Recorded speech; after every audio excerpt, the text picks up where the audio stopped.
বানাবো egg paper fry বা ডিম পেপার ফ্রাই। তো এগ পেপার ফ্রাই বানানোর জন্য আমি এখানে ডিম নিয়েছি, এখানে 5টা ডিম নিয়েছি সেদ্ধ করে। এখন আমি খোলাগুলো পরিষ্কার করে নেব। তো আপনারা ভিডিওটা শেষ পর্যন্ত অবশ্যই দেখবেন কিভাবে আমি এগ পেপার ফ্রাইটা বানাই।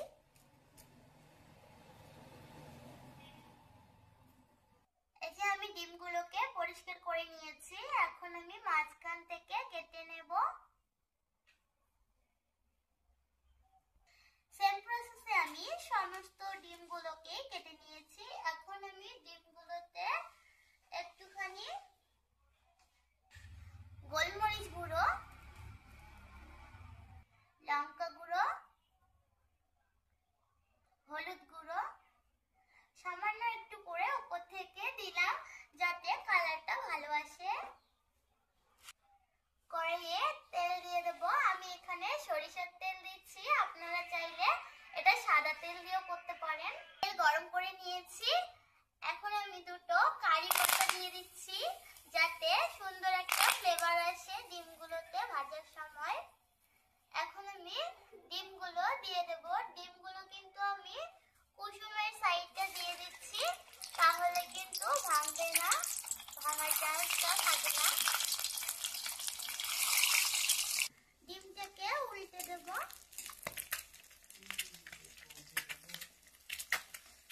সবগুলো ডিম উল্টে দেব ভালো করে। ডিমগুলো ভাজা হয়ে গেছে, নামিয়ে নিচ্ছি।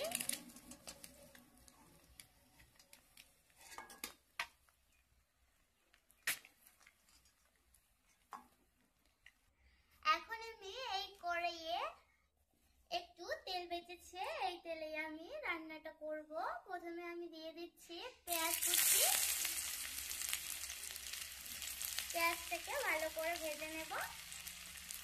একটু ভাজা হয়ে গেছে, এখন আমি কাঁচা লঙ্কা কুচি দিয়ে দিচ্ছি ঝালের জন্য। একটুখানি কালো সরিষা দিচ্ছি। আমি কিন্তু ধাবা স্টাইলেই বানাচ্ছি, যার জন্য একটু সরিষা দিলাম, আপনারা নাও দিতে পারেন। কারি পাতা দিয়ে দিচ্ছি কয়েকটা। কারি পাতা আপনারা পছন্দ না করলে নাও দিতে পারেন। এখন আমি মশলা অ্যাড করছি। মশলার মধ্যে লঙ্কা গুঁড়ো, কাশ্মীরি লঙ্কা গুঁড়ো, হলুদ গুঁড়ো,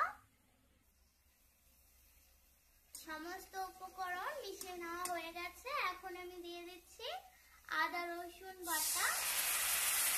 আদা রসুন বাটাটাকে ভালো করে একটু নেড়ে নিতে হবে যতক্ষণ পর্যন্ত কাঁচা গন্ধ চলে না যাচ্ছে।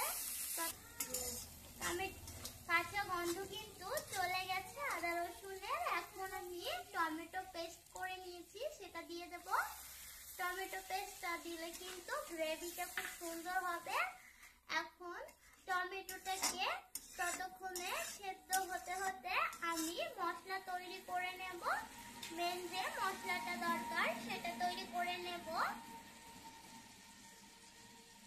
এই যে এগ পেপার ফ্রাই এর মেন উপকরণ, এখানে আমি কয়েকটা শুকনো লঙ্কা নিয়েছি, একটা দারুচিনির টুকরো, ছোট এলাচ গোটা নিয়েছি আমি, এখানে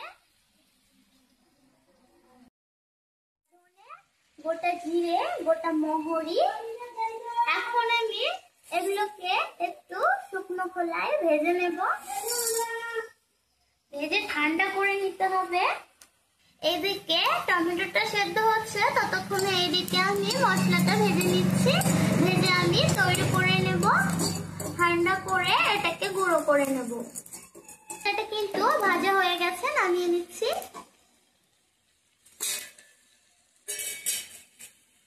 টমেটো কিন্তু ভালো করে সেদ্ধ হয়ে গেছে, কি সুন্দর তেল ছেড়েছে মশলা থেকে। এখন আমি স্বাদ মতো নুন দিয়ে দিচ্ছি। এখনো পর্যন্ত কিন্তু আমি নুন ইউজ করিনি, তো এখন দিচ্ছি স্বাদ মতো নুন। এই যে গুঁড়ো করে নেওয়া মশলাটা দিয়ে নেড়ে নিচ্ছি। নেড়ে কিন্তু জল দিয়ে দেব। জল দিয়ে দিলাম।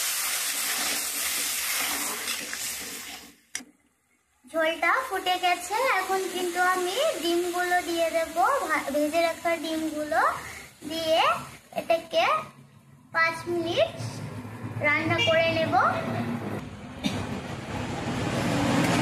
5 মিনিট কিন্তু রান্না করে নিয়েছি, এটা কিন্তু হয়ে এসেছে।